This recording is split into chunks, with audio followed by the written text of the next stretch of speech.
Welcome, everybody, to this week's edition of Beyond Geopolitics, where once again I'm very happy to be joined by my good friend Marty Sieff, co-host extraordinaire, and my other good friend John Helmer, who I haven't spoken to for a while. So I'm very excited to finally touch base with a little bit since the world has changed quite a bit from our last conversation that took place over a year ago.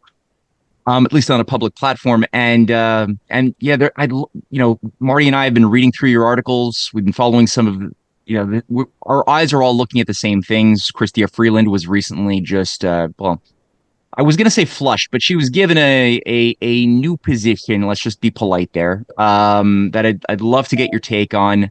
Marty, there's so many things going on. What do you think would be the best thing to start this conversation off with? Well, going straight to John's area, undeniable experience and extraordinary strength, and that is, what are the Russians going to do? We now see an act of chutzpah by the West, by Ms. Freeland, by Merz, in Germany, by the Europeans, that even Al Capone could never have conceived of. And that is not only stealing the billions of dollars of Russian money, which was deposited in Western financial institutions in good faith, but now using them to send more hundreds of thousands of Ukrainian boys as cannon fodder to their certain deaths on behalf of a totally corrupt regime against Russia in yet more despairing efforts to bleed the Russians dry. But my question is this: what one never hears in the West, John, and I think you're the perfect man to assess it, how will the Russians react? How will President Putin react? How will the Russian government and the military establishment react? Because they're not going to take this lying down, are they?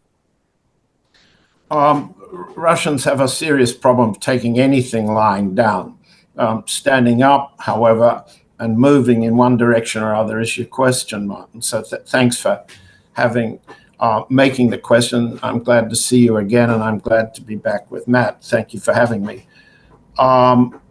It's complicated, the current situation, and we're talking on a Friday night, Montreal time, Eastern Standard Time, is complicated by some of the novelties that President Trump has announced during this week, which are a bit more complicated than he's capable of understanding. So he keeps repeating them as slogans and jingles.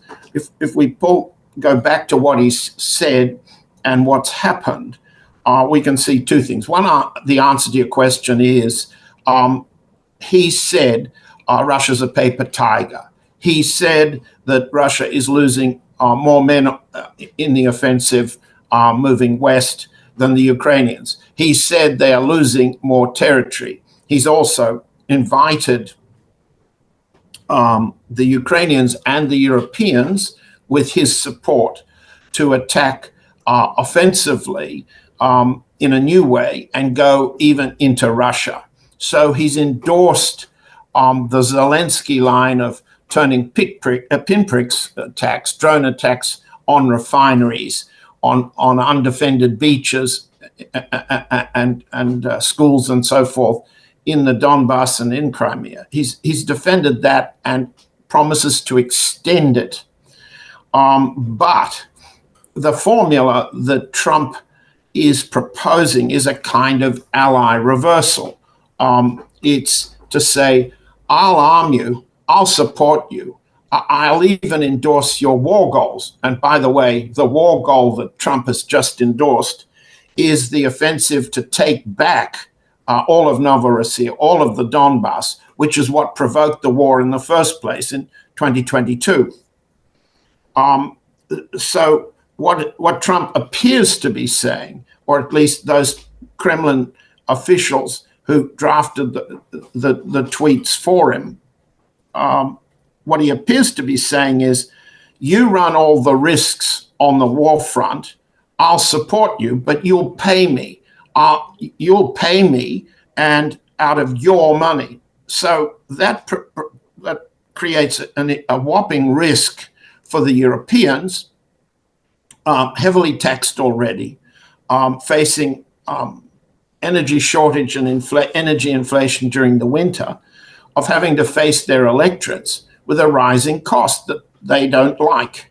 So Chancellor Merz, the minority party ruler of Germany, has come up with a formula essentially to say, yes, we can't afford this war that we're committed to, so we'll get the Russians to pay for it and use the more than 300 billion euro reserves that were seized and confiscated and frozen at the beginning of the special military operation in February 2022. Use that to collateralize, secure, and pay for the expenses that are required to continue the war. So Trump is essentially endorsing a fairly sophisticated plan. I will make all the profit, you will run all the risk, and the Russians will be the source of the money that will enrich us all. That's the formula. Now, Chrystia Freeland, the now dismissed Minister of Transport and Infrastructure in Canada, was in the past Deputy Prime Minister, Finance Minister of Canada, and Foreign Trade Minister of Canada. And during that period, she has supported the notion, first of war against Russia. That's been a lifetime enterprise for her and her family. But most specifically, she supported the formula of having frozen and confiscated Russian reserves, use them to finance the war and then finance the reconstruction of the Ukraine, or as Merz said in his Financial Times op-ed launching this scheme, reparations. We're going to use the Russian funds for military purposes until the Russians are defeated, and then pay reparations for the destruction they've caused. These are the current demands, and they represent what Freeland has long advocated. In that context, her former position that she'd had as deputy prime minister and as minister of internal trade and transportation, did that, now that she's been reassigned this new thing as representative for reconstruction of Ukraine, does that put her in a better or worse position to continue this agenda of stealing Russian frozen assets and using them towards the ongoing war against Russia? Well, you're sitting in Montreal there, Matt. You're the Canadian politics expert on this show. Better you answer it. But technically, politically, take a look. The circumstances were, and we're not reading it in the Canadian mainstream press, that there was a clash in the cabinet room. Prime Minister Carney said, "Enough's enough, you're out." It took her by surprise, but basically lots of other Canadian cabinet ministers have had long-time problems coping with Freeland big-noting herself and promoting herself at all meetings and never playing the collective cabinet. So she gets a dismissal letter from the Prime Minister saying, "I hope you'll remain as Member of Parliament for Rosedale and Toronto. I hope you'll, and here's your job, a special representative of Canada for reconstruction. But in parenthesis, I'm not giving you any staff. I'm not clearly giving you a reporting line." And that makes her a competitor with the Minister of Foreign Affairs, the Minister of Defense, the Ambassador to Kiev, and so on. So she's basically given an exit without power. At the same time, she goes home, composes a letter, which is a deliberate insult to the Prime Minister. Her letter of, quotes, resignation says, "Dear friends, dear Canadians," excuse me, the protocol is that when you're a cabinet minister under a prime minister in a party that's won an election, you address the prime minister when you resign, not your electorate. And she includes in her letter, "I'm not going to run again, so I'll tell you when I'm leaving." Well, those are insults to Carney. And if we talk more about Canadian politics, you can diagnose that for me. But what she's playing a weak hand in Canada and betting on a stronger hand in future that would disappear entirely when and if the Ukraine capitulates. To go back to Martin's question, the Russian side paid no attention to Freeland's disappearance. She's been unworthy of Russian mention since she was sanctioned some time ago. Second, the Russian side have paid no attention really to Trump's announcements that Russia's a paper tiger, Russia's economy is collapsing. The emphasis when Secretary of State Rubio met with Foreign Minister Lavrov in the UN after Trump's tweets were launched was to ignore everything Trump had said, both sides. Rubio issued a 3-line communique saying we've met, and I reiterate, we look for Russia to settle the war. But President Putin's spokesman, Dmitry Peskov, basically said, we think Trump's just met Zelensky and is just speaking on his prompt. That's actually a subtle way of saying that Trump can only speak on someone else's prompts, which is true. But it wasn't just Zelensky that's been prompting him. All of the allies have been prompting him too. So the Russian side has had from the beginning any attempt to seize and steal Russian reserves, changes the world's reserve currency position, changes the world's secure property rights to state reserves fundamentally. And that point's being made throughout Europe. The Belgian prime minister's come out and said Merz overstepped it. He promised that he wouldn't be talking in public. He is. So let me tell you, says the Belgian prime minister, this is not going to happen, this seizure of assets to pay for the ongoing war. And let's see, said the Belgian prime minister in a cute statement, if the coalition of the willing are ready to be the coalition of the billing.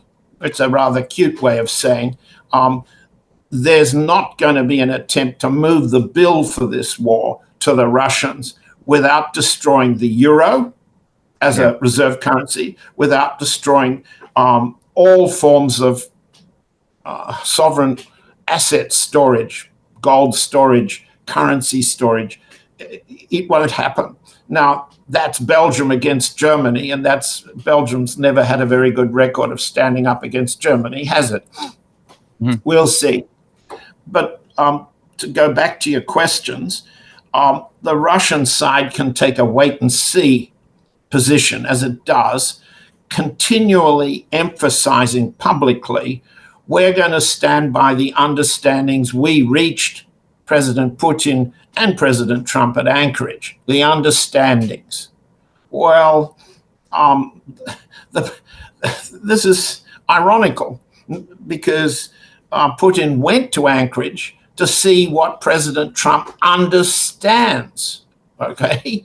Understands. What does the man understand? So President Putin lectured him on what Russian terms are for settling the war, to make sure Trump understood them and not hear them from Vitkov, not see them in picture displays as intelligence briefing picture displays, because Trump has problems reading. So if the question is, what understandings do the Russians have that Trump understands the terms, that's not forthcoming. You don't get any sense from the American side, from the Trump side, and I'm happy to hear Martin talk about this from Washington point of view.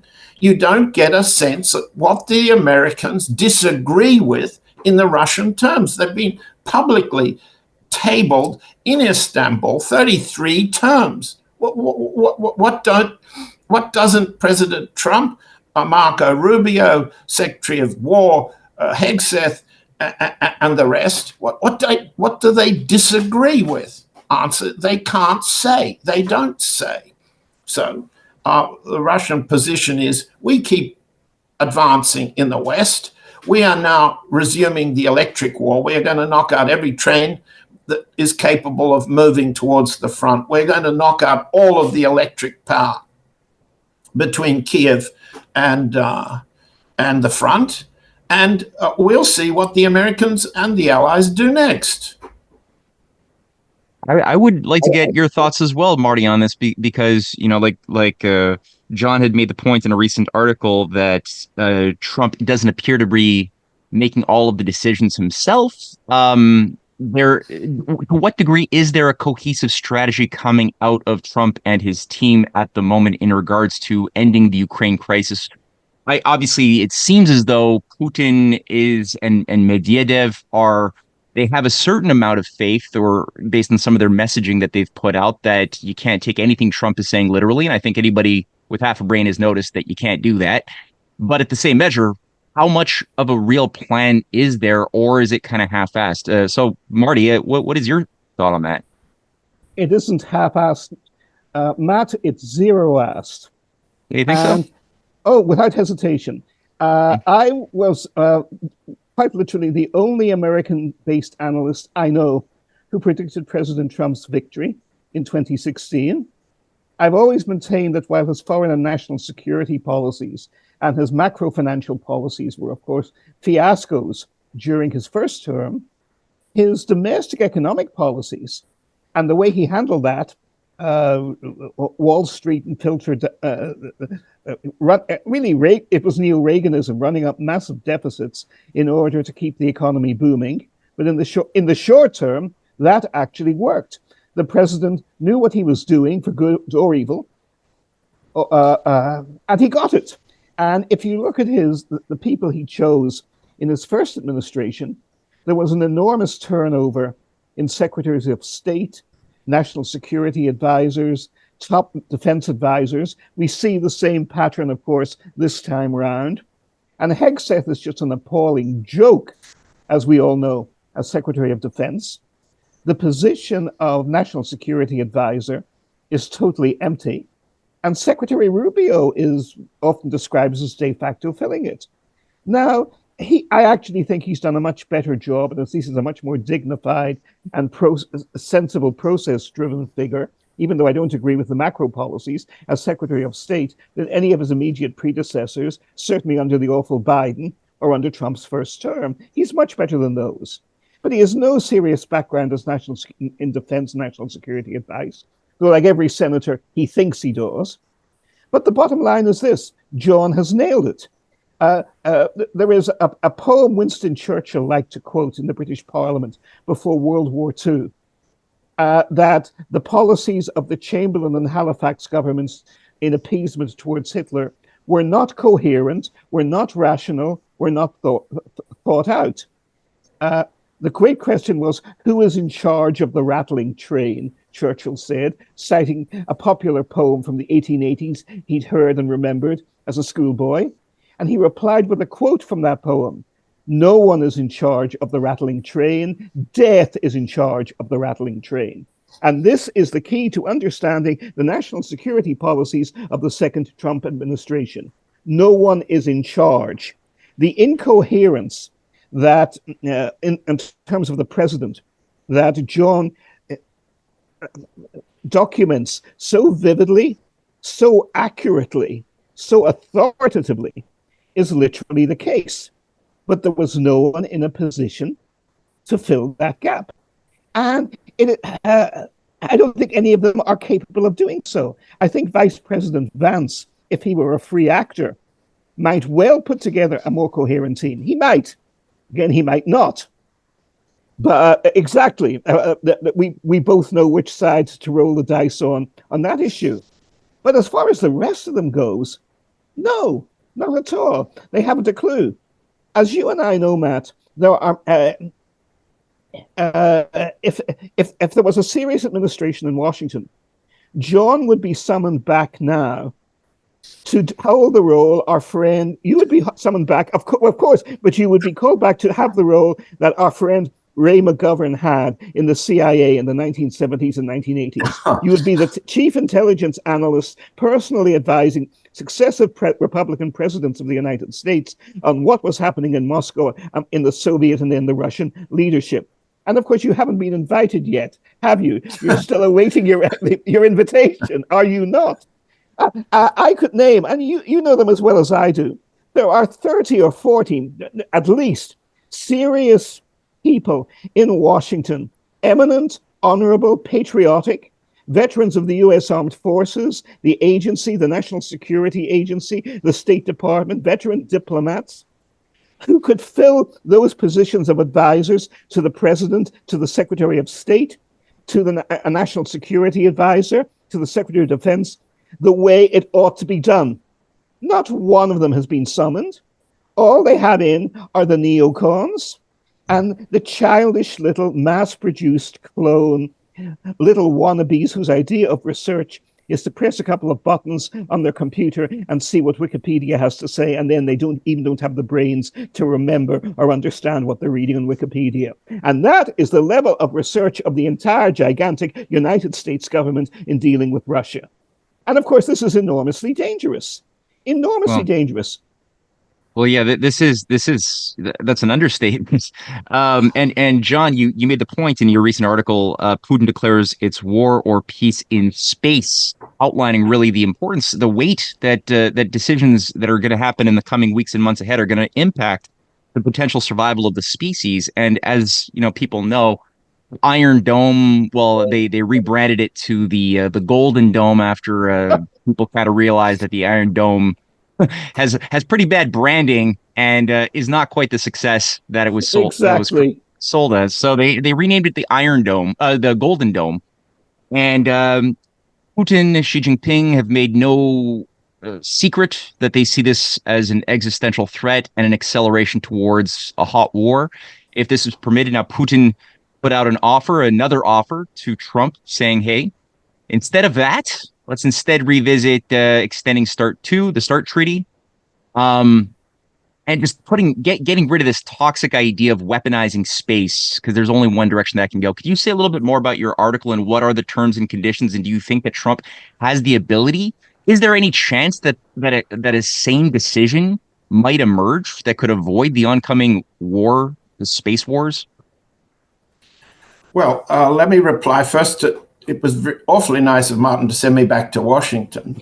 I think that's unfortunately, as a one-time Carter administration official, I'd be classified on the what Trump and Vance and the others call the radical left to be destroyed. So I guess I'm safer not going back to Washington for the time being. Second, I think we're leaving out one kind of expertise that I don't find as incompetent as President Trump is. I think without beating this drum too much, because a lot of viewers accuse me of Trump derangement syndrome, which is just fine. He is deranged. That's his syndrome. It's not mine. Without beating too much on that, let me say a bit about with the background of having been in the Carter administration, the things that dominate this and make rational what they think they're doing, therefore require us to answer. First, anyone in the White House is always preoccupied about preserving himself and his boss by keeping the votes. And the problem for the Trump administration is 6 months in, the polls all show a rising level of disapproval. And that's not only threatening Trump for the midterms, but also for the succession. And we'll come back to what I think Vance's plan is for an early succession before 2028. The folks in the White House, particularly individuals like Stephen Miller, the deputy chief of staff, want to stay in power. They see their base diminishing, particularly in the MAGA constituency. Young voters are leaving. Second, they see the independent voter base. And Martin, you watch this much closer than I can. But just speaking from the past, you always watch every poll. You watch the votes. And the more distinguishing thing about their skill is money. They watch money, they watch votes. Trump is obsessed with being not only president of the world, but the richest man in the world, and his wife too, and all of their intermediaries, Stephen Witkoff, Howard Lutnick, the Commerce Secretary, Scott Bessent, the Treasury Secretary, and on and on and on. They are determined to preserve their power while their voter base is shrinking. So they've got to come up with a formula for waging war, call it peace, and not losing the big one. The big one would be losing the Ukraine war. So they've got to pass that one off. At the same time, the voter base is increasingly disappointed in Trump, not Trump disappointed in Putin, as he keeps saying. And the gap between disapproval and approval is higher with the Ukraine war, with the Palestine genocide, with inflation, and the conduct of the economy. For the folks at home, just go to realclearpolitics.com and you can read it every day, the accumulation of the polls. What the folks in the White House always do is say, where's our base? How do we preserve our base? And that's why you get very strong militarization initiatives, sending the troops into Memphis, Tennessee, sending them into the DC, sending them into Los Angeles, and promising to do the next thing in Chicago. What are all these places?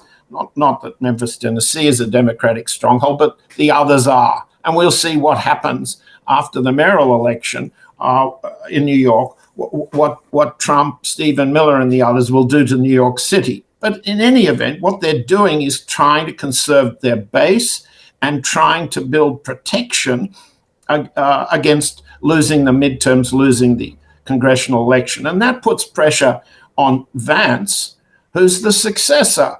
And I would say we could read the whole way in which they've platformed the assassination of Charlie Kirk as an illustration of how they see the future for their domestic policy.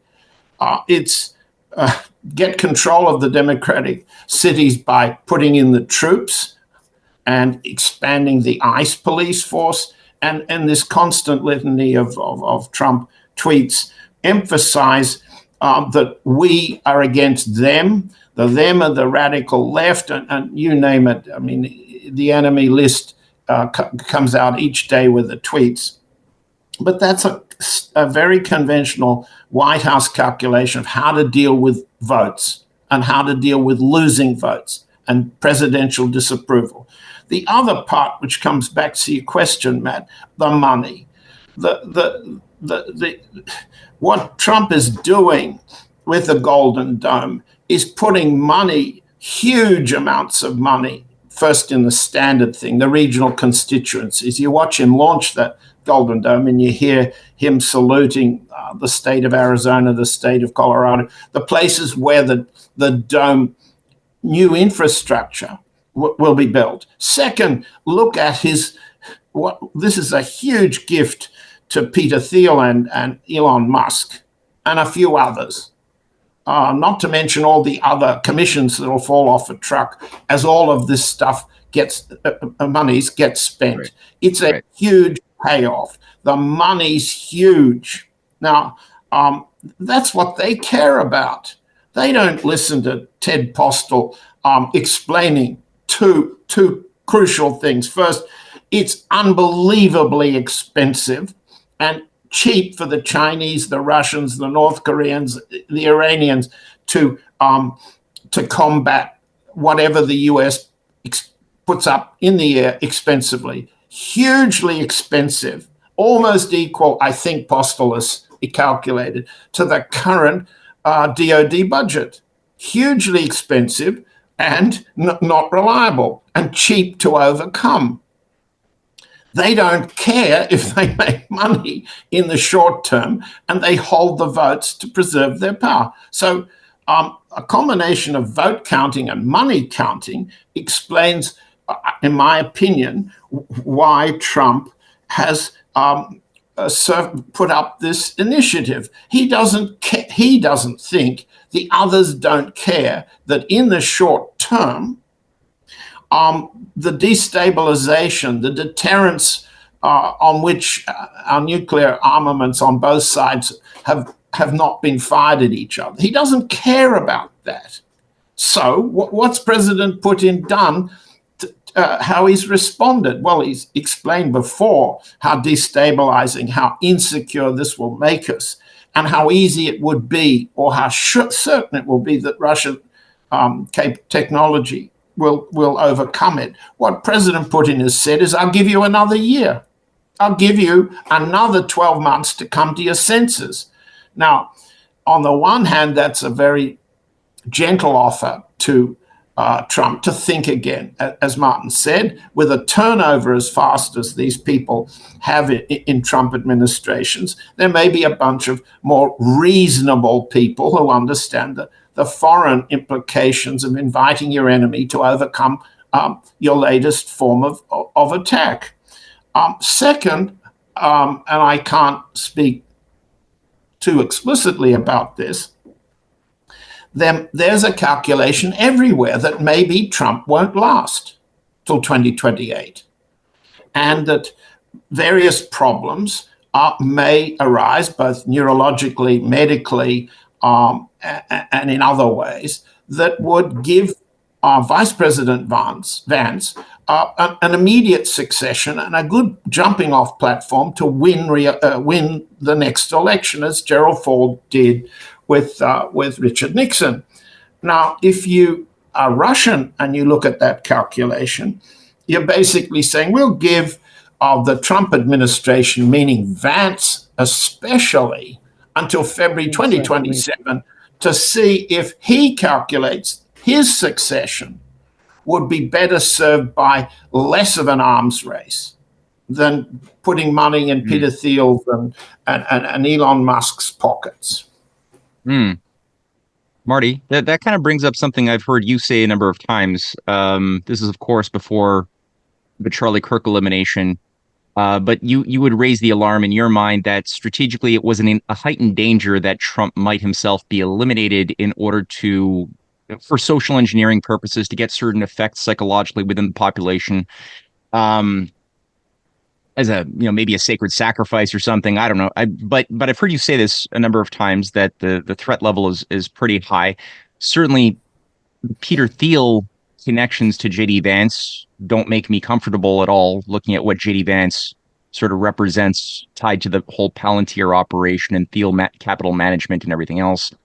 But that being said, nuclear war is bad for business as well. So, if I'm just thinking from a practical business mentality, I mean, I could understand how one might see Vance or any president that's installed there taking Putin's offer seriously and finding an off-ramp towards creating a situation where these businesses that currently are sitting on a giant economic bubble, the US dollar itself is a pretty big bubble waiting to blow.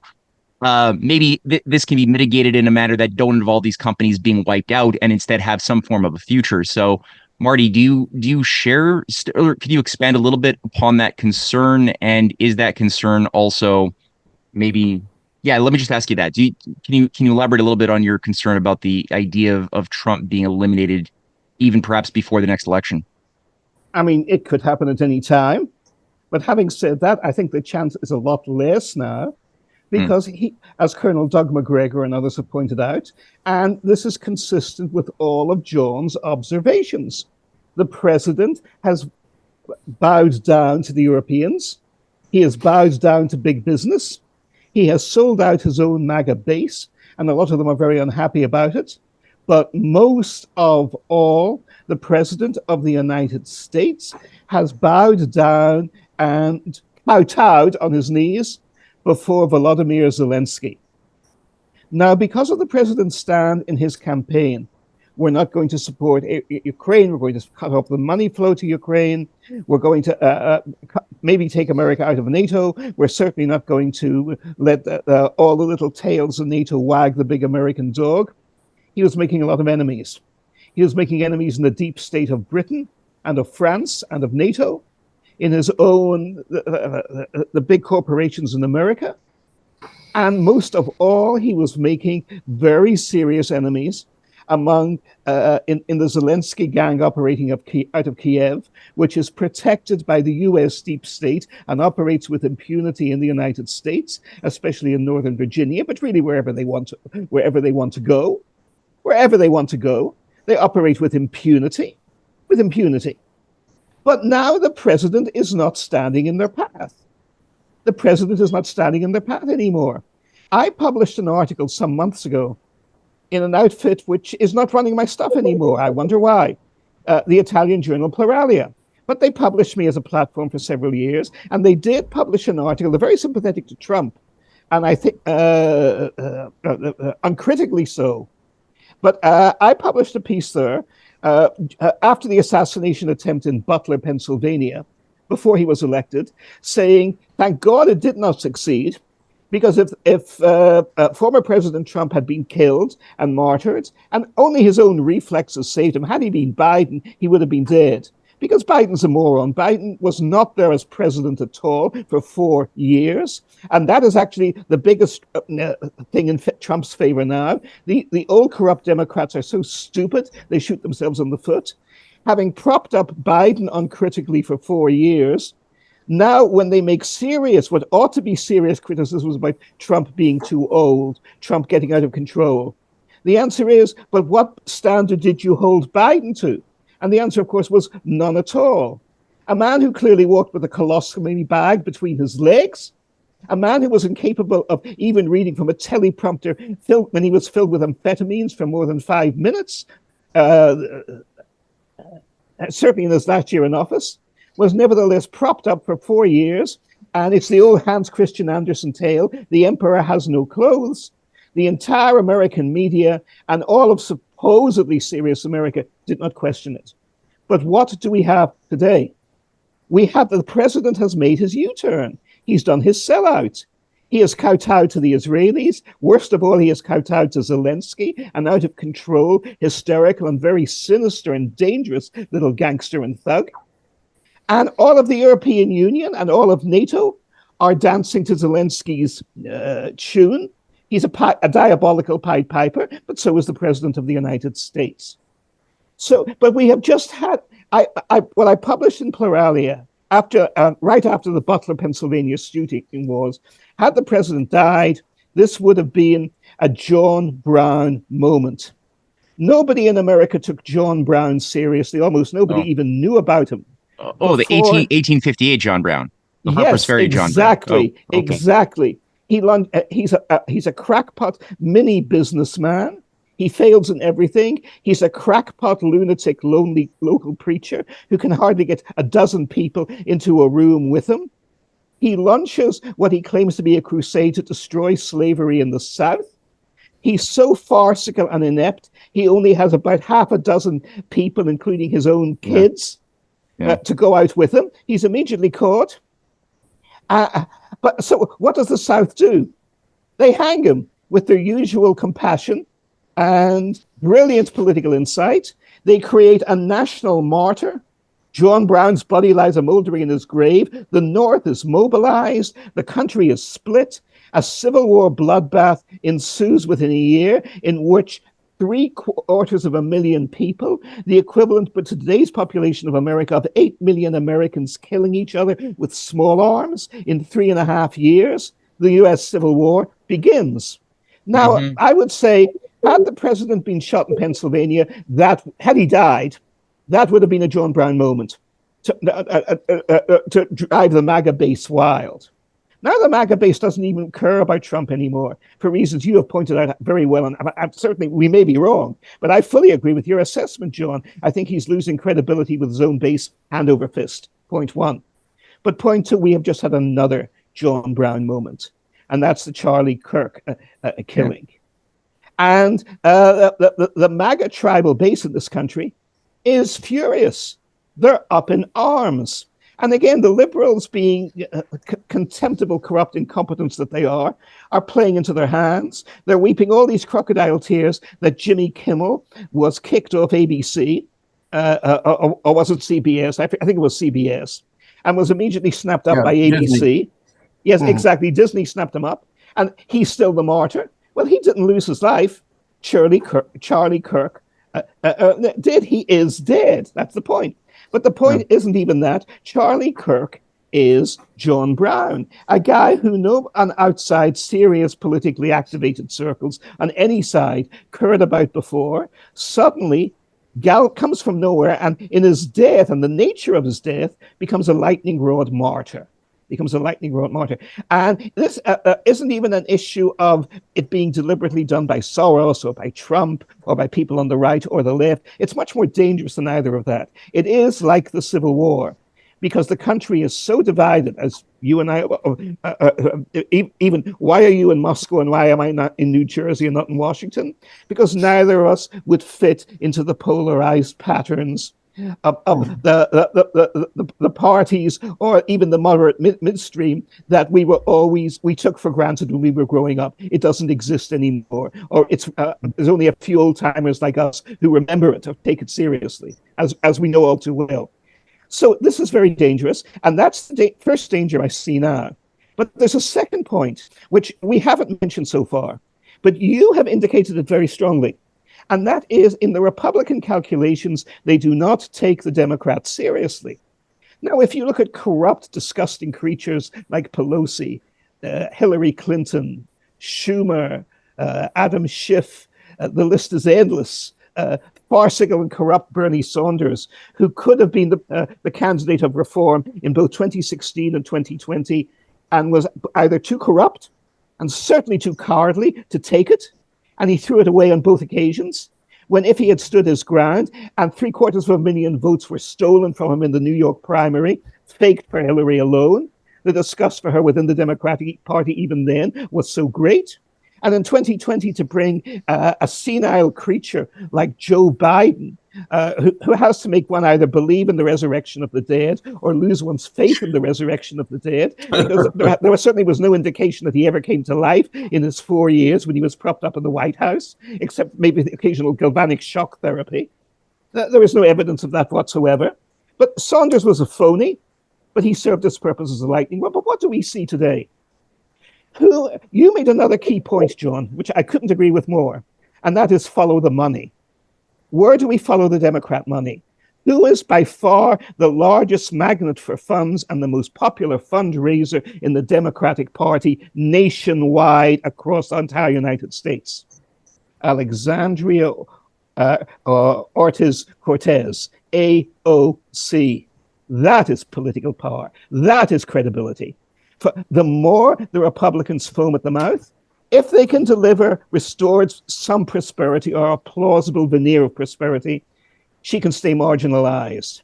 But if, as you clearly believe, and of course, as I believe with you right now, that unless a successor President Vance can pull some rabbits out of the hat, and maybe he can, and stabilize the situation and bring some renewed credibility before 2028, and it's happened before, that's what Calvin Coolidge did in 1923-24, when he took over from after the death of Warren Harding. That's what Harry Truman unexpectedly did in his classic campaign in 1948.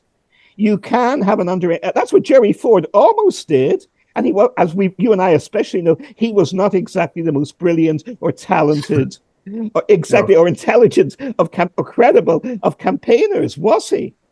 But the establishment was so strong that even then he couldn't pull it off.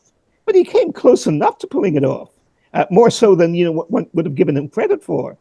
So maybe Vance can. But I would say if it falls apart, we have two potential presidents in waiting on the Democratic side.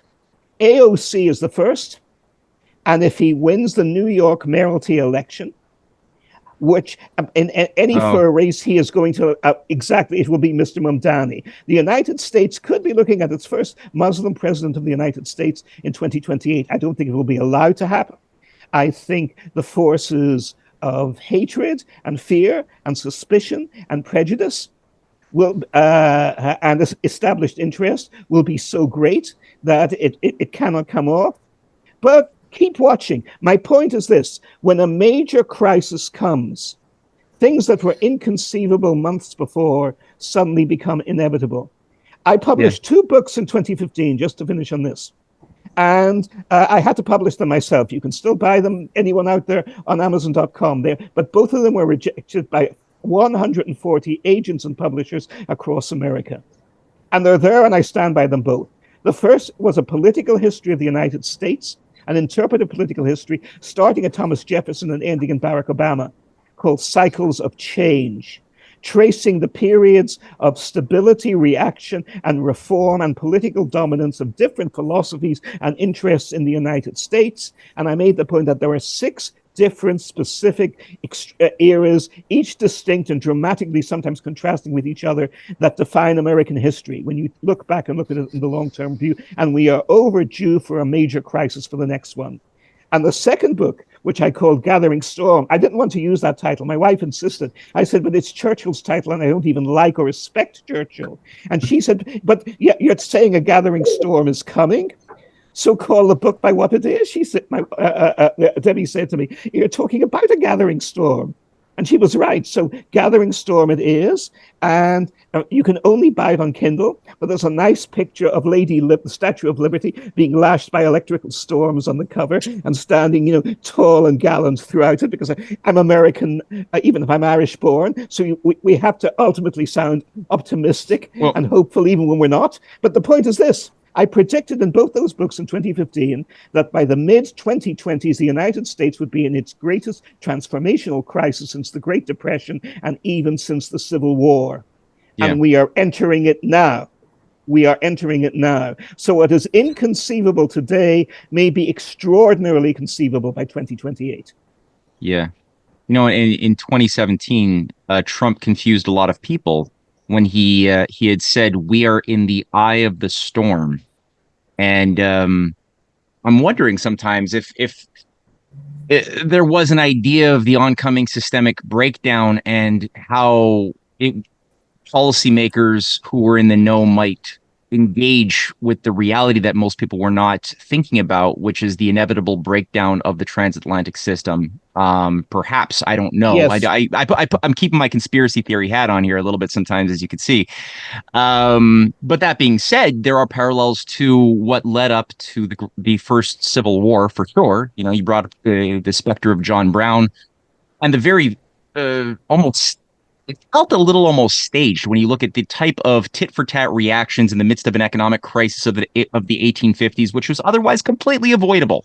The type of free trade, rampant speculation that had occurred in the decade leading up to the Civil War was avoidable, but it was not avoided. And you had this tit-for-tat lynch mobs going down, terrorizing free states. You got John Brown doing eye for an eye stuff, accelerating it. And of course, today there's parallels. It seems like there's maybe a little bit of overreach, I might say, by labeling Antifa as a terrorist agency, a domestic terror agency, which creates certain legal quagmires and potentially very destructive justifications for unnecessarily destructive acts by the state that could feasibly just inflame more people who are already on the left to go really, really, really violently left, and vice versa. So there's a lot of parallels. But John, what do you think about this stuff? Do you see the potentials of this storm of civil war possibly being gamed out, or just foolishly walked into by people who should know better? People who should know better aren't watching. Exactly. But look, we've got a very interesting moment here for our audience because Martin's Irish-born and I'm Australian-born, but we're both American citizens. And we both immigrated to the United States with a lot of hope that the US would be better than where we were coming from and would have a future that would teach us ex-colonial. Well, I was ex-colonial boy. You won your independence. Yes, but they wanted us to be a colony whether we liked it or not. And so we both chose against the British Empire. And this you've got to understand, if you're watching us, 2 old men who chose against the British Empire, coming to the United States in the hope that the US could do a better job at future for us all. And we both come from little countries get squashed. Now, I've had a lifetime of being squashed myself, but from my point of view, the level of violence and polarization in the United States is terrible. It's simply terrible. It's not just terrible for my children and grandchildren, it's terrible for us all, for blacks, for Hispanics, for whites. The level of cruelty and militarization that people like Stephen Miller represent for Trump and writing his stuff, and the level of cruelty that Trump himself displays is, from my 80-year-old point of view, completely uncharacteristic of the behavior of a president of the United States towards his own people. It's quite characteristic of the American empire to all of us outside of the U.S. Outside and in the U.S. empire. Having said all of that, can I be a little practical and political? It's incumbent on us not to encourage violence. Yes. We don't want to use the rhetoric of violence because we are the they. Miller called us the dragon they're fighting against. So we shouldn't. It's un-American inside the United States to talk like that. What I think is more likely is inside the White House is, to use the old Robert Louis Stevenson Treasure Island metaphor, somebody delivers the black spot to President Donald Trump and says it's time to retire and prepare the platform for Vance. He will ensure that there's no vindictive prosecution of Trump himself or his wife or his children or his hangers-on like Witkoff, Lutnick, Dissent, and the others. And if he retires early, it gives Vance a better run at 2028. This would carry the extra persuasion of Trump's medical and neurological conditions, all of which are kept a secret, as Biden's medical conditions were. He's doing a lot better than Biden. Like, I mean, he got up there with no teleprompter and could really, like, he shot off the cuff there pretty well at the UN. That was yes, he does. No question about that. He's not as disabled neurologically and physiologically as Biden was. But Biden survived as president, much as Woodrow Wilson survived. No, what I'm suggesting is that it's as likely Trump's men will give him the black spot and invite him to go. Now, why? What happens in a White House when you face, as early as Trump is facing, we're only 8 months in, the loss of a base, the loss of confidence within the MAGA constituency? What happens is everybody looks to their own future. Everybody has to worry about how they're going to survive if the boss doesn't survive, if the boss keeps alienating the independent base, whether the Democrats can come up with a credible candidate or not. So that generates internal faction fighting. Typically in my day, it turned into leaks into the Washington Post to Martin and others, the New York Times and what have you. But nobody leaks to them from the Trump administration anymore. No. They leak to Fox News and they leak, and you watch Trump pick out the reporters he likes to give him the questions he's already been prompted to answer and they've been prompted to ask. So it's a different way of doing things now. But what happens, it's beginning to happen. You don't see it leaked, but I'm assuming, I don't know why this huge convocation that Secretary of War Hegseth is calling for the generals to meet in a few days' time is an indication that the Department of Defense, or Department of War as it's renamed, is concerned that there is strong opposition among U.S. military officers to the militarization of the domestic constituency, the sending the troops into the cities. Second, we already know how sensitive Hegseth and Deputy Secretary of Defense Feinberg are to leaks from their own offices.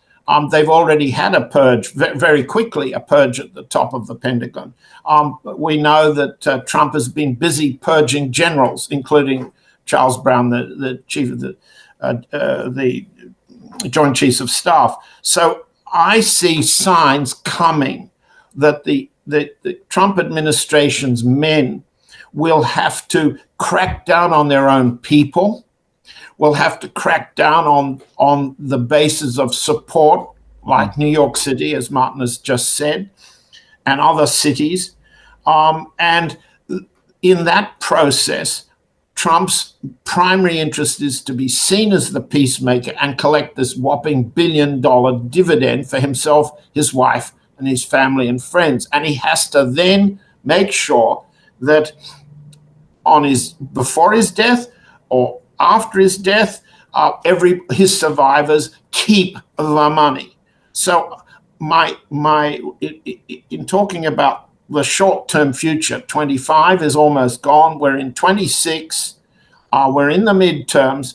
If the demonstrable effect of the midterms turns into a black spot, Trump's got to go to preserve the White House of Vance. That's what we'll see in 27. And it won't necessarily be violent. It will be an invitation to the president to resign while the going's good, to protect his gains. He'll then be 80, 81. I think he's got serious problems neurologically. The drug treatments that he is exposed to every day cause the fluid retention in his legs. You can watch all of this. But we know that it's being kept secret. Yes, Matt, you're right. It's not anywhere near as debilitating, his condition, as Biden's. But what was interesting about the Biden administration is he didn't get the black spot until it was too late. He didn't remove himself. He wasn't pushed out until it was much too late to wage a campaign. And that lesson isn't a difficult lesson for politicians to understand. Now, nobody, especially not in the White House, ever voluntarily gives up power. You can't. It's a religion.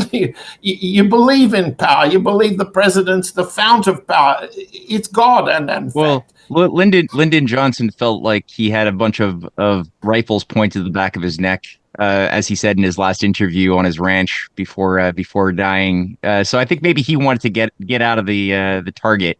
Maybe him. He might be the only one who voluntarily wanted out. Or am I wrong on that one? No, Martin might disagree with me. Lyndon Johnson left because he was losing.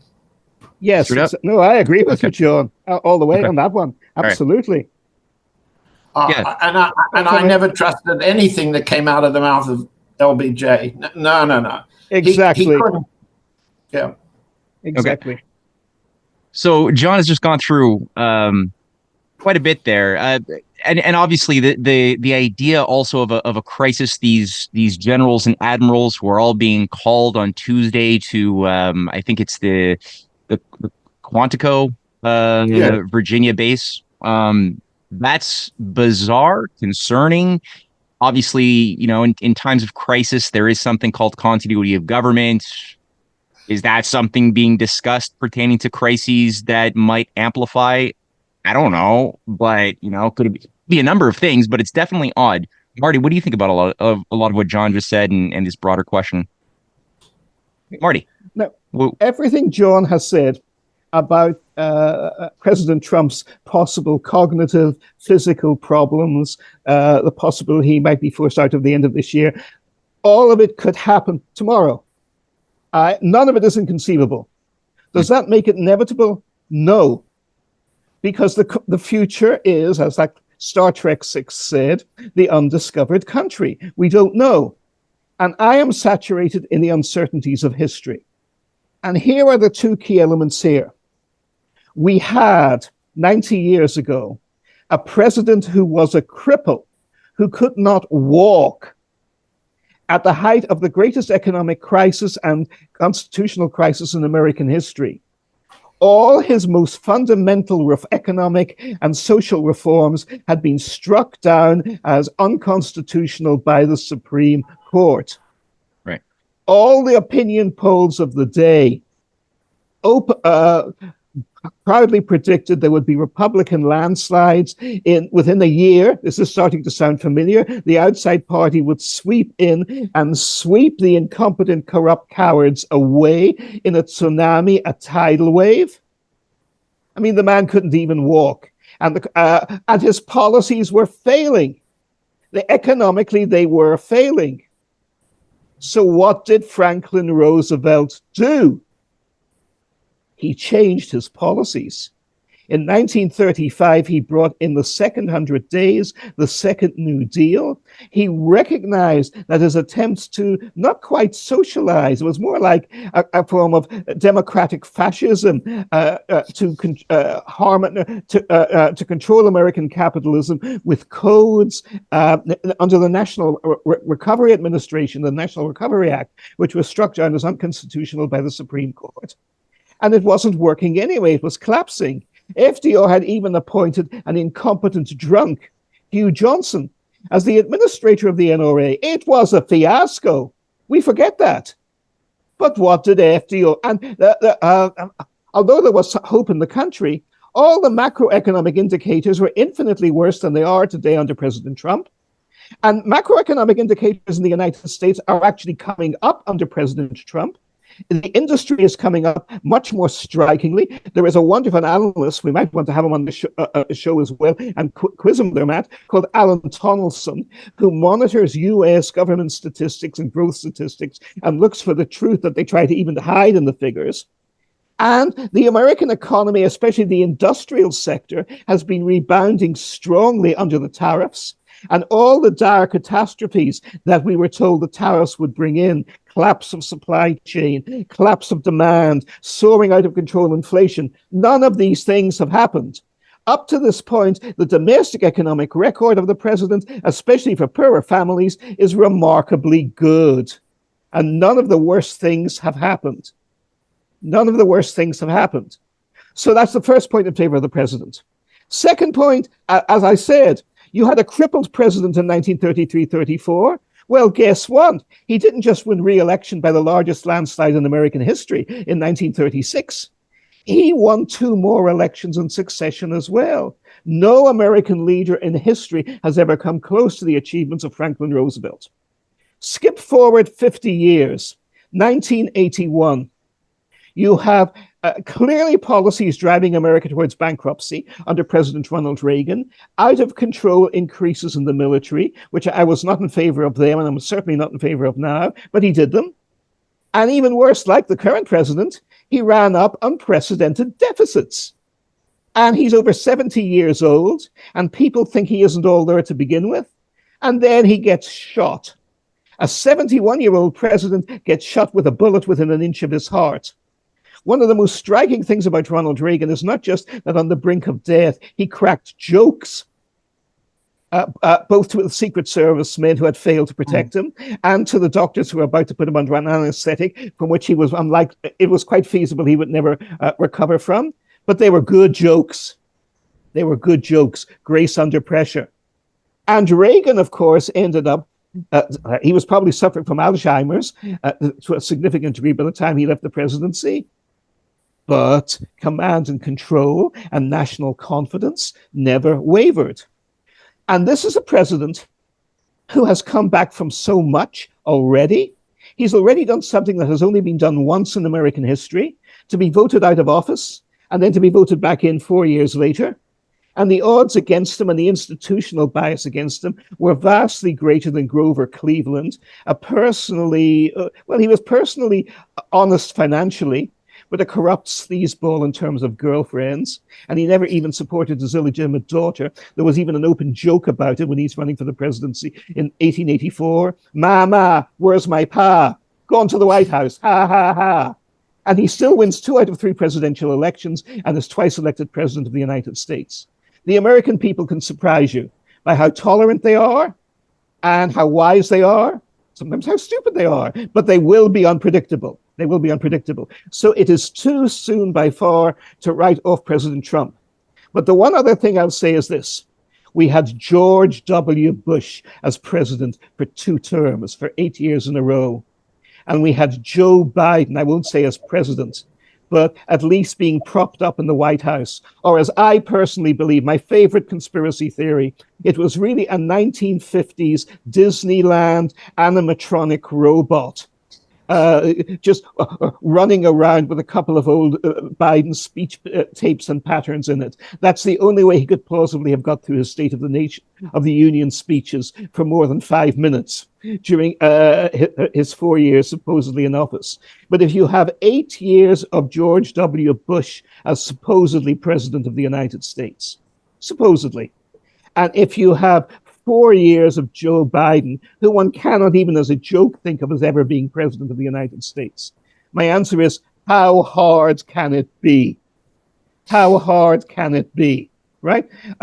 Just take out another animatronic waxwork and prop it up and roll it out there. And if you have to, and who'll notice the difference? There is that. But finally, again, I come back to this issue of crisis. And that's of cyclical crisis. And I think it's much more dangerous than having much more terrifying than having master conspiracies pulling all the strings. Because politics, by definition, is a number of conspiracies fighting with each other and struggling to oppose each other. By definition, any combination of several people can be defined as a conspiracy. It's the nature of politics. But whether it's open or whether it's closed, what we have here, again, I come back to Churchill's speech in the House of Commons in 1938, death is in charge of the clattering train. What is much more frightening, and I explore this in my 2015 books, The Gathering Storm and Cycles of Change, is this. You made the key point, Matt, that, and John did too, we see these crises. They were there in the 1850s. They were there in the 1920s. They should have been handleable. They were not handled. Was it because there were dark conspiracies involved, thwarting every move? I have no doubt that there were dark conspiracies there, but they were not powerful enough or competent to thwart every move, because the end results in each case were far different. In fact, the opposite of what the conspiracies wanted. The bankers didn't want a Franklin Roosevelt to drive the money changers from the temple and try and bring in an unprecedented era of social democratic reforms in the United States. The white slavers did not want the South to be destroyed and slavery to be smashed, even though they reestablished control shamefully after Ulysses S. Grant left office, which is a far too little known story, as I know you know very well, John, with the sellout in 1877, when the shameful Rutherford B. Hayes gives a free hand to the revived racists to crush true freedom and racial equality and reform in the South for the next 80 plus years, all of that. But all of the terrible crises of the 1860s and the 1930s, above all else, were not avoided because nobody dreamed how to avoid them. And this is the essence of my book, Cycles of Change, that ideas that seemed to work brilliantly well in the 1820s and 1830s were woefully out of date by the 1850s. But the people in both the North and the South in the 1850s were trapped in the rhetoric and the mental world they had grown up in at the time of the 1820 Missouri Compromise, or even before that. In the 1920s, all of supposedly serious America, who read the Wall Street Journal, who read their Bibles every day, who went to church every Sunday, who knew that social democracy was more evil than communism. They had no doubt about it, who knew that if Al Smith won the White House in 1928, the Pope would bring the Spanish Inquisition into Oklahoma and into Texas immediately. And at least 50 million people at the time believed this ludicrous nonsense. They believed it. I came across people, I'm sure you have too, John, you're a bit older than me, but I came across people in the 1970s across America who still believed this crap, even then. And some of them didn't even have the excuse of being old and senile. You know, there are stupid ideas endure everywhere. But the key point was, again, in the 1960s, what was admirable under Franklin Roosevelt and Harry Truman and even Dwight Eisenhower grew out, John Kennedy, gets out of control and chaotic and is totally bungled under Lyndon Johnson, who even when he means well, couldn't help messing up everything he touched. And he often meant well, but he couldn't help messing up everything he touched. It was inherent in his nature. But most of all, the people around him, and I was still a young sprig of a thing in Britain at the time. You were something of a youngster too in those days. You'll remember. We had honorable, well-meaning, Oxford and Cambridge educated, supposedly scientific people running policy in London in the Labour governments and in the Heath Conservative government. And things got worse and worse under all of them because they meant well. But they were still living in the mental world they had grown up in the 1920s and 30s. And they were so caught up in old cliches, they could not adapt in either good or even ruthless ways to dealing with a new world. And in their different ways, people as different as Tony Blair and Margaret Thatcher were able to at least come up, far from ideal solutions in either case. And I'm certainly not a fan of Mr. Blair. And there's a lot of negative stuff you can rightly say about Mrs. Thatcher. But they realized they were slightly younger and they were a lot more flexible. They were able to deal with the immediate challenges of a changing world. That is what we need today. We have people who are living in the cliches of the 1980s who think that if you can talk like Ronald Reagan, they miss the key point that Reagan and Thatcher, and like Franklin Roosevelt before them, did not always do what they said, and this was a good thing rather than a bad thing. FDR was sincere in wanting to balance the budget when he came in. He couldn't do that in the end. He had to run through several failed reform policies to revive the economy before he hit on successful policies, which he certainly did. But that's the key point. FDR was and so was Eisenhower. They were flexible. They adapted. Margaret Thatcher was actually a social democratic liberal in the 1960s in the Conservative Party. She nearly lost her seat because she opposed capital punishment and was in favor of legalizing gay rights in Britain, when most of her party hated those policies like poison. But she was actually principled on some good things in those days. Marty's got a soft spot for Margaret Thatcher because she invented soft ice cream. Exactly. It's and also, of course, conservatives of my generation, of course, this does not apply to me, but I have known people who served in Downing Street under her, and senior members of Parliament under her, who confessed to having wet dreams about Mrs. Thatcher. Oh, God. Oh, no. And the president of France, President Mitterrand, is even worse. You would expect a French president to be discerning in his romantic interests, and Mitterrand was. And the way he described the Prime Minister of Britain was, she has the eyes of Caligula, the Roman tyrant emperor, and the lips and mouth of Marilyn Monroe. Yeah, there's some weird S&M underpinnings there. Okay, exactly. So let's just... Yeah, enough. It's a French thing. So I guess, I don't know, John, you want to say anything to what Marty just said? Because I could share some thoughts, but I'll hold back for now. Martin's given a marvelous account of U.S. history. And the regrettable, sad situation we're in now is that there's a generational gap between what's true of the past and the method by which those currently exercising power or even journalism can apprehend the truth.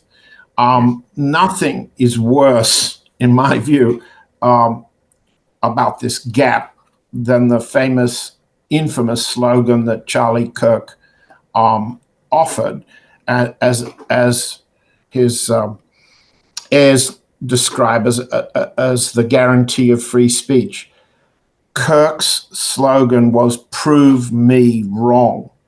Now, if this is a total, in my view, reversal of every form of truth telling, truth investigation, whether it's science, whether it's in the law courts, whether it's in the public media. Prove me wrong is the reverse of what we must do. It's a level of arrogant confidence that dictates what people should think. our standard of truth-telling, Martin's of my generation, yours and your generation, Matt, is truth has to be proved by the advocate to a level of beyond reasonable doubt, if it's a capital offense, if it's homicide, or at the balance of probabilities. In civil litigation, I just use the courts as an example, but it's very clear. The prosecutor must prove himself right at a standard we can all accept as truth-telling. Kirk represented the opposite of that. Those who, in the Trump administration, are treating him as their poster boy, have reversed the meaning of truth. Well, we're in the middle of a war. From a Russian point of view, the reversal of truth regarding Russia and the future of Europe is something we've understood since President Putin warned of it at the Munich conference of 2007. But here we are now. We can't readily measure what's true, what's false. And so we have a whole new world of podcasting like yours, Matt, of alternative media offering alternative interpretations, still governed by the economics of market. And prove me wrong, clicks more bait than here's the real truth. So what Martin has laid out makes me very sad for the future of the United States. And we haven't really got into the future of Canada.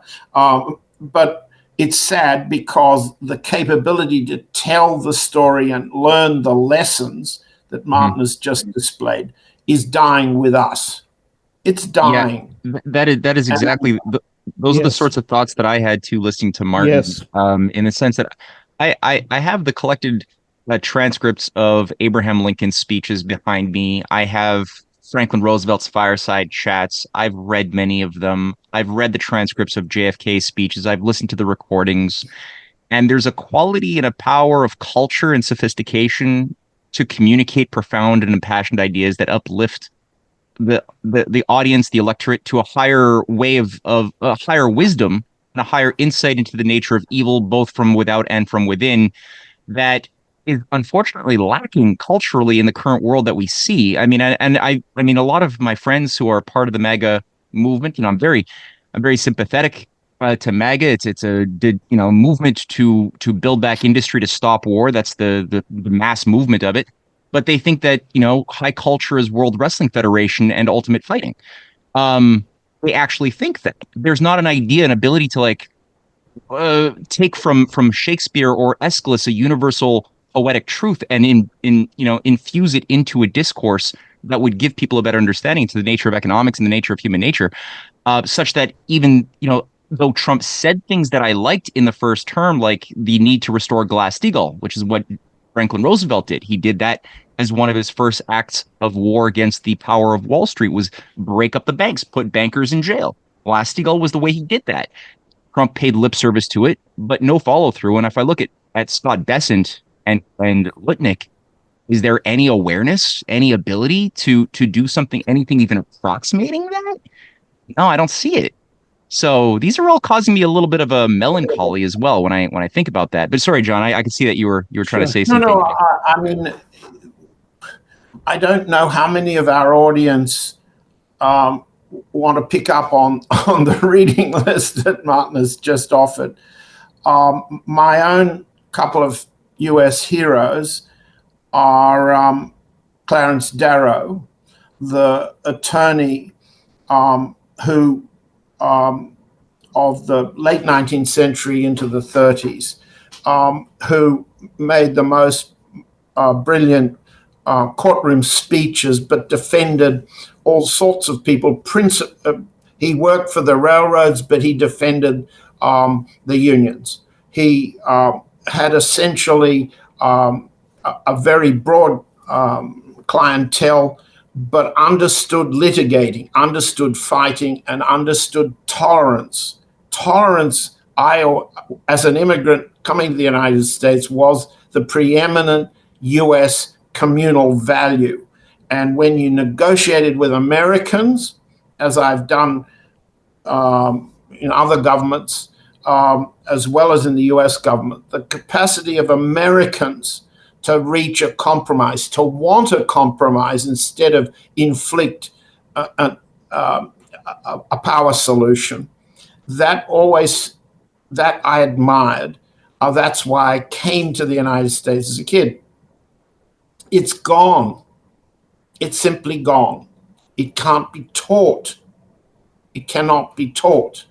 So as much as we would like to teach, as much as I would like Martin's account of US history to be learned and accepted, it's gone. Yes, yes. And, the reversals when Trump attacks Harvard University for being anti-Semitic.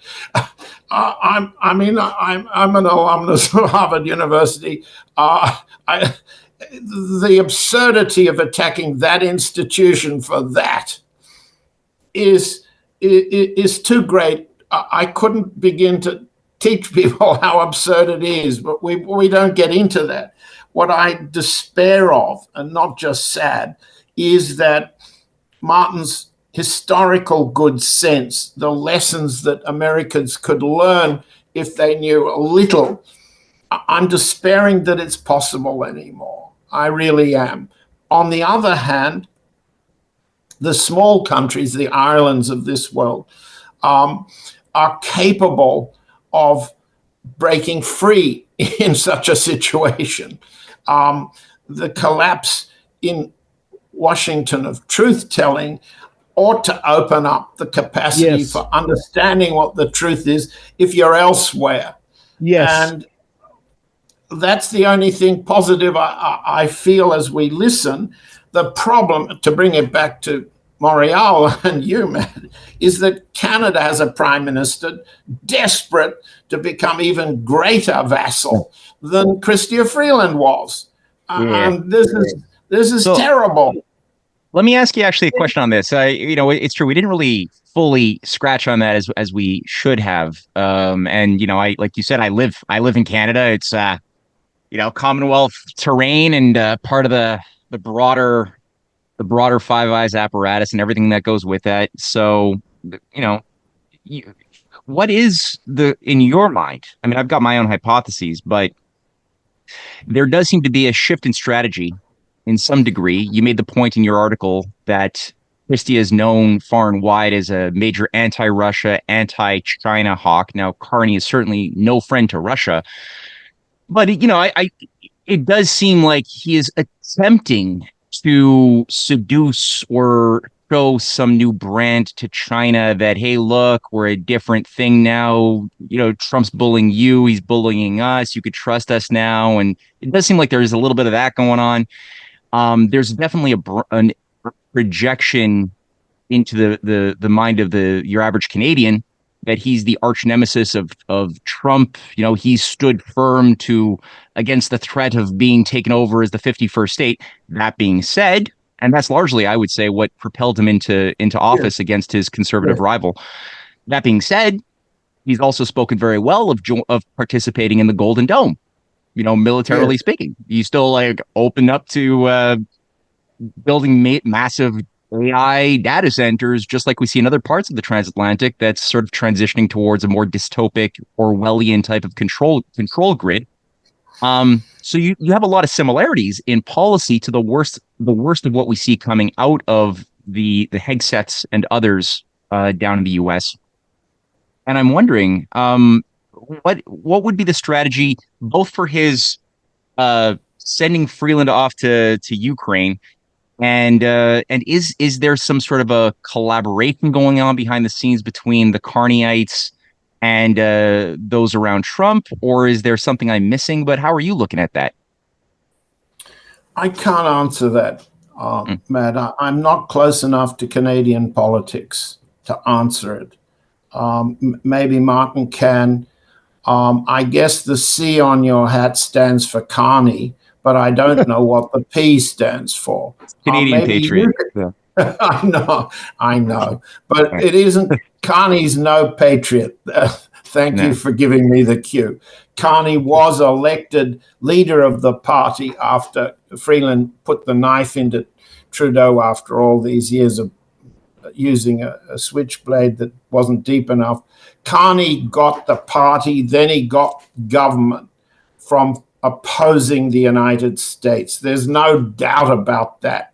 And on the sovereignty issue, Canadian voters have been completely bamboozled by Carney. So it should be CB on your hat. Carney Carney bamboozled. bamboozle. Right. Patriotic is a fraud in his case, a fraud. But for the time being, he's getting an easy ride from the Canadian media. Whether the Canadian voters will want to pay the bill for Canada's subscription to the Golden Dome remains to be seen. Whether black voters are Indigenous voters, whether Canadian women will continue to believe in Carney as Canadian women voters believed in Freeland. It's easier for you to tell me than for me to attempt Gotcha. to try to say. Okay. Yeah, I suspect. Yeah, I suspect that there is something transitioning right now. Like just so I'll just throw it out there and then hear Marty. But there is a transition as far as a command and control centralization happening under Carney. That's for sure. Very similar to the Draghi white papers, the Mario Draghi white papers that have been sort of shaping some of the weird strategic thinking in Europe. Very much in tandem. And these guys are kind of like kindred spirits from Goldman Sachs, eco warrior banker types.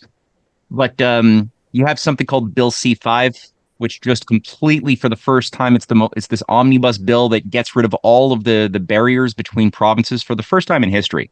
It's called the One Canada Act. We've never had anything like this. So that's the way Canada has been kept underdeveloped, well behaved, as largely as keep the provinces divided from themselves, so that you can't really build a sovereign nation, easier to control and manage on the broader stage. That's over now. So you've got that. You've got a like a $500 million fund to upgrade ports, a high-speed rail network that's been announced that I think they're actually going to do, and the use of the Canadian Infrastructure Investment Bank that I think Carney also played a big role in bringing online as the sort of pseudo-Hamiltonian kind of like central banking system that could emit the type of credit for big things. And I think that a lot of this has to do with seducing China. And I think that the effort that's going to be put into trying to persuade China to get addicted to cheap resources in Canada as part of a strategy of a long-term weakening of the Russia-China alliance, I do see that, as well as providing support for Europe's insane war drive against Russia. So that is going on, but then at the same time, there's something weird as well on the civilian economy side. There is still an agenda to try to push a degrowth strategy that Carney has always been committed to from the standpoint of the Green New Deal stuff. So it's a weird dichotomy between this militaristic side of things, this militaristic economy that they want to have drive industrial progress, but as little benefit to the civilian economy as possible. That seems to be the weird balance that they're trying to work right now. I don't know if it's doable, but definitely plays into a possibility of participating with this full spectrum dominance into space strategy that's coming online. So it's my concern, it's my fear. I'm not saying it's going to happen, but that's the way I'm kind of looking at the Carney role in things. But Marty, Well, do you have? Oh, and no, either one of you no, guys, no, yeah, whoever. What are your thoughts? You first, John. No. You go first. Okay. My Irish soul comes out on this one because, again, one of the wonderful things about being Irish, as opposed to being American or German, is that you don't assume the world to be logical or make sense. I think the doom of communism and the failure of communism is inherent in the fact that the Russians play chess so much. Germany had to lose both world wars because they took military planning supposedly rationally so seriously. So, of course, they made a total balls up of all of it in 2 world wars. I mean, to pull the United States needlessly into a war when you're already being drained dry by Russia and Britain and war on 2 fronts, not very bright, Mr. Master Race, is it? Right? Now, our Irish, and in America, as you know, John, there's this enormous intellectual insecurity that they overcompensate for.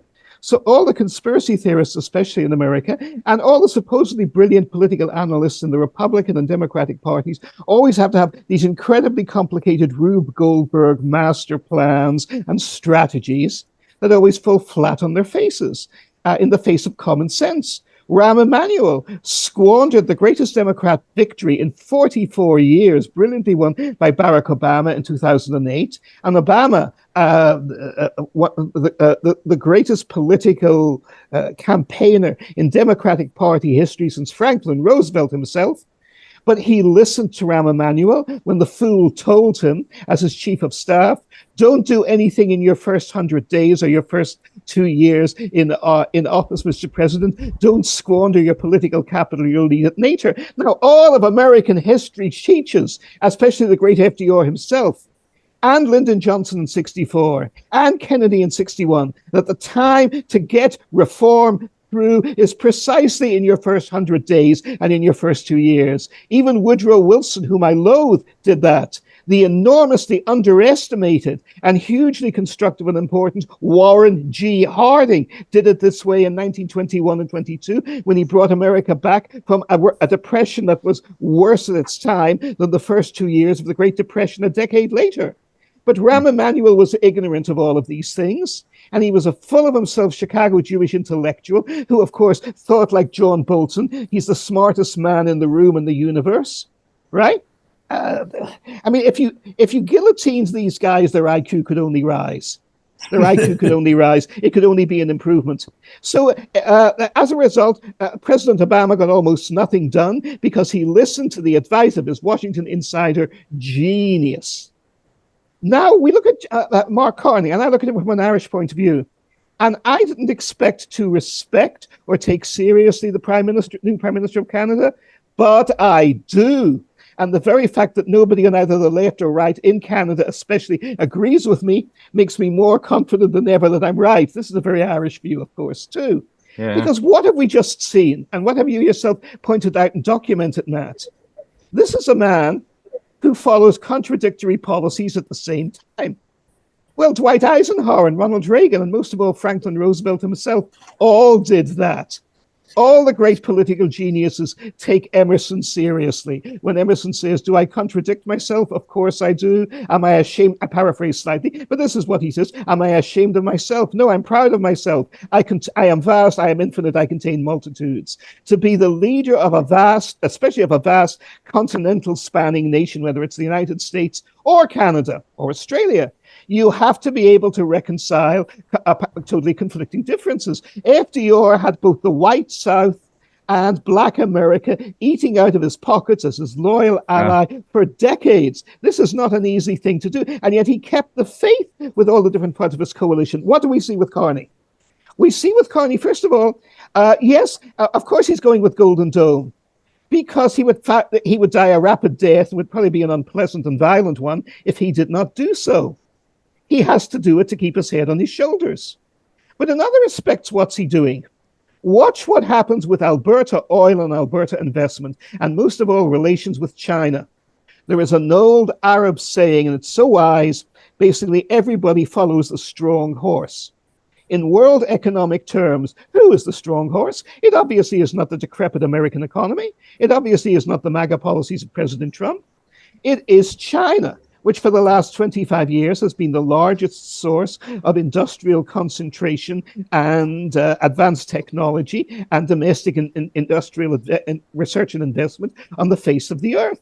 And they've done so without conquering other countries and without violent wars. And have they stolen everybody else's secrets? Sure they have. Just as we in the US stole Britain's, and Britain stole France's, and France stole Venice's. That has always been the way it goes.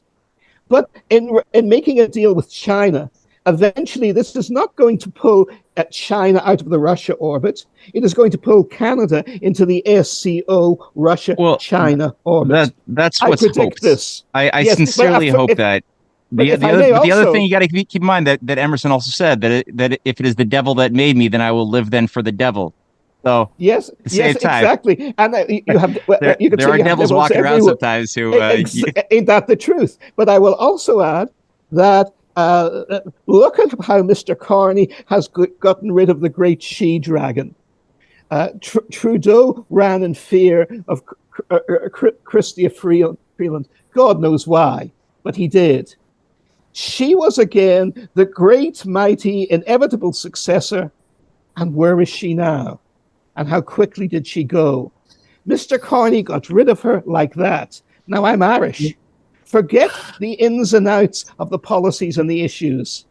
That shows a political sophistication, ruthlessness, and above all else, a wonderful sense of scathing timing that Dwight Eisenhower and Franklin Roosevelt themselves would have envied, that any Tammany boss would have envied.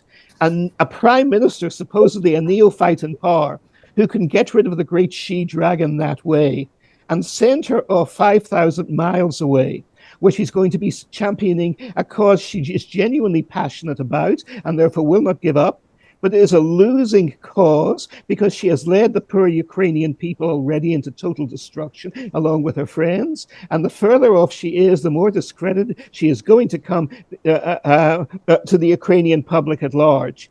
And as Matt has already pointed out, lady voters who were supposedly in her corner in across all of Canada from Vancouver to Nova Scotia are all of a sudden finding they're perfectly at home with Carney and his people. Well, surprise, surprise. This is not a man to underestimate. This is a man who has political skills of the first order.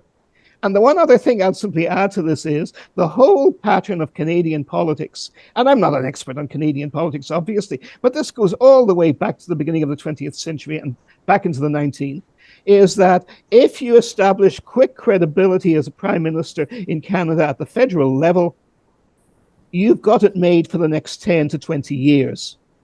Because that's just the way the system works. They don't have 4-year automatic elections or 8-year cutoffs like we do in the US, and they don't have the American obsession, which is often very healthy, but the American obsession with national renewal and fresh faces every 4 to 6 years.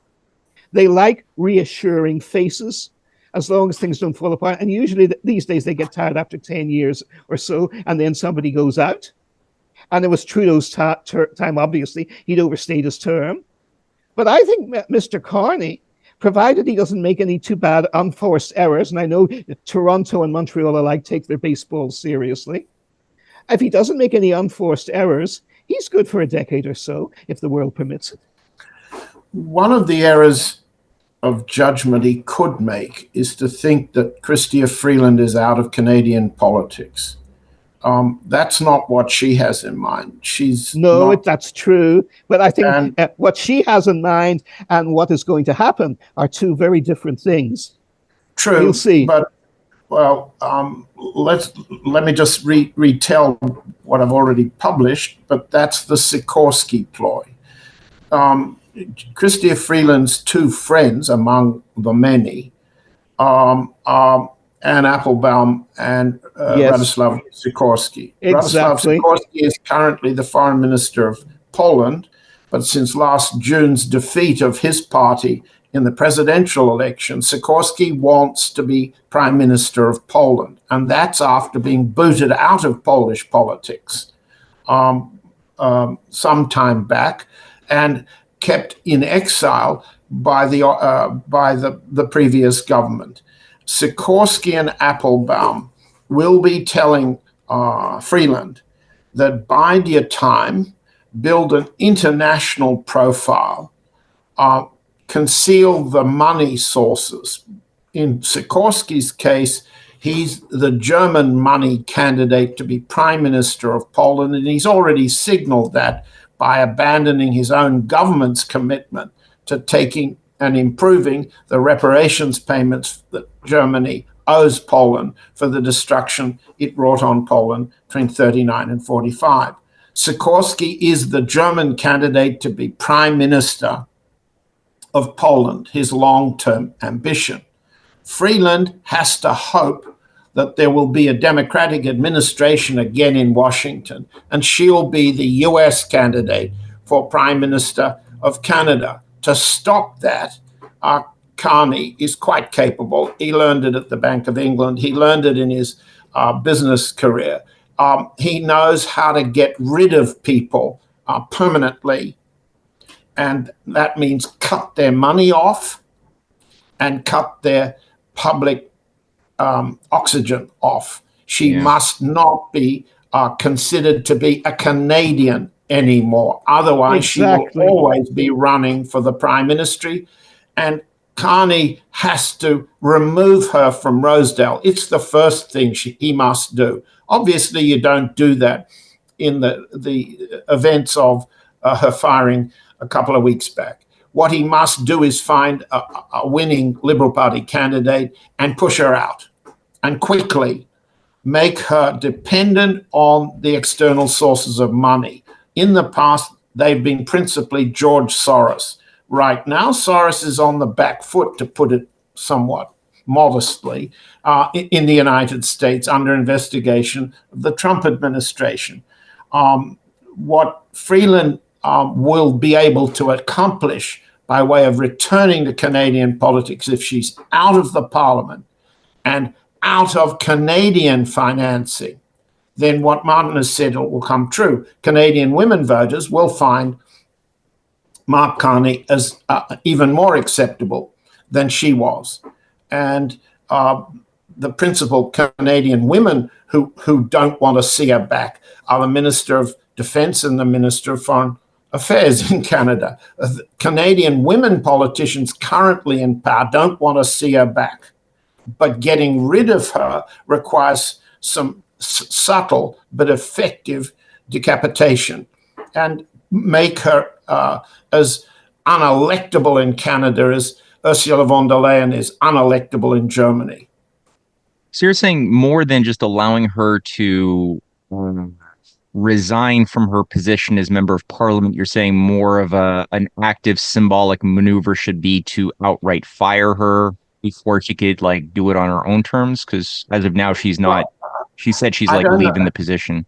I don't know the riding politics, but I think a prime minister is as flexible as Martin has just described of Mark Carney can achieve an exit from the Rosedale and a by-election sooner rather than later on the prime minister's and the Liberal Party's initiative, not on the sitting members' initiative.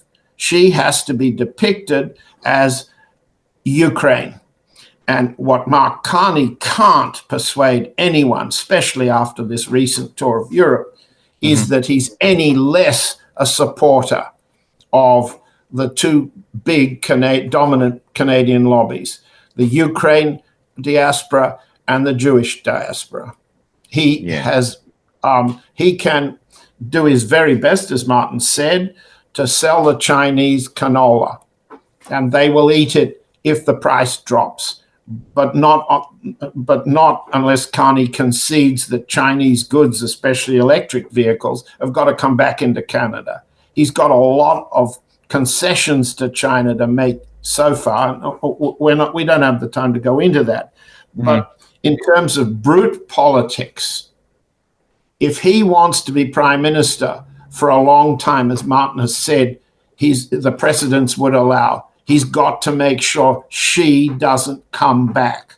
He can't control the outcome of the next presidential election in the United States. So long as the Republicans, the Vance, the Trump crowd are in, Freeland has no chance, none whatever. But if the Democrats come back, she does. So best to isolate her, and the rest is sort of political barroom talk, how he would do it without upsetting the lobbies that have supported her and continue to support Carney's prime ministry. And I just mentioned their names. Yeah. There are definitely if some I very, may. very powerful lobbies. Absolutely, absolutely. Because I was going to just say one thing is that the she does have very powerful lobbies. That being said, Carney also has, he's I think the only prime minister we've ever had who was the president of the Royal Institute for International Affairs, Chatham House, which is sort of the queen, the mothership of the Council on Foreign Relations, and the and a variety of very, very powerful policymaking think tanks across Canada, Australia, South Africa. So she doesn't have, she's not really an intellect. Carney definitely is somebody who is competent, as a Exactly. highly, highly functional, competent technocrat who can walk in corridors of real power. Freeland never struck me as somebody with a mind that was capable of doing anything similar to that. So I don't know. But that, Marty, what do you think? Oh, absolutely. I agree with, again, 90% of what both you and John have said, but I add a couple of points. Mm. First of all, again, my Cycles of Change book key point, which is that in eras of upheaval, everything changes and the power brokers change, the philosophies change, the most powerful lobbies suddenly become powerless or discredited. Are the Ukrainians and the Jewish Zionist lobby in Canada hugely strong? Well, they have been up to now. But are they the strongest lobby in Canada? Are they the force of the future? Not remotely. There is one No. key one none of us have touched on so far. Alberta is the new Texas. Alberta Right. oil. Well, that's true. And right now, the biggest force tying Mr. Carney and Canada to the United States is to be able once again to resume unlimited oil exports, which President Trump and Vice President Vance both very much want, whether it's reviving the XL pipeline. But of course, the great question mark on that again is all the key investment from the pipeline was driven out by Biden 4 years ago. And as you said, John, if there's a chance of Democrats getting back in, and on this issue, on other issues, it's not going to be the old Democrats coming back, and it's not going to be Chrystia Freeland's loving friends led by Hillary Clinton and the Soros crowd and Nancy Pelosi and the rest of them coming back. They are gone forever. They don't believe they are, but they are zombies. They are political walking dead. They are Al Smith, who was the life and soul of the Democratic Party in America through the 1920s. And really, he went dead in 1928 when he lost big to Herbert Hoover. But he still was a walking ghost. He was a serious candidate, so it seemed, against Franklin Roosevelt for the nomination in Chicago in 1932. But after FDR got in, Smith could have been ambassador to Britain. He could have been secretary of state of this, that, and the other, anything he wanted. But no, he was consumed with contempt and hatred for the amiable non-entity who he thought had been under his shadow and had been his campaign manager in 1924 and 28, Franklin Roosevelt. He disrespected the new power, and he was gone forever. And Yeah. this is the new Mrs. Freeland is the new Ms. Freeland is the new Al Smith. Anyone reading in Canada, start spray painting this on the walls in Toronto and Ottawa, especially outside CBC news headquarters and affiliate stations, and it'll pick up like wildfire. Chrystia Freeland is the new Al Smith. And if they want to know who Al Smith is, tell them to buy my book, Cycles of Change, right? Where it is all explained. She is not coming back because her ally, you made the key point, and you're right, John. If her old friends come back, or there is an expectation that they will come back in Washington in 2028, she can still live and breathe and emerge as Hillary and Nancy's candidate again. But Hillary and Nancy are politically gone forever, not because Trump and Vance banished them, but because AOC and Mr. Mamdani in New York and the new genuine social democrat and also Muslim mayor of Minneapolis, Tim Walz's stronghold, or so it was supposedly done. And he's been humiliated in his own stronghold. This is a national upheaval in the Democratic Party, and young generation Jewish voters across America love Mr. Mamdani, and they support AOC. They are part of this too. We're back to my own bard and prophet of my generation, Bob Dylan, of course. The times were changing in the 1960s. and the times they are changing again today.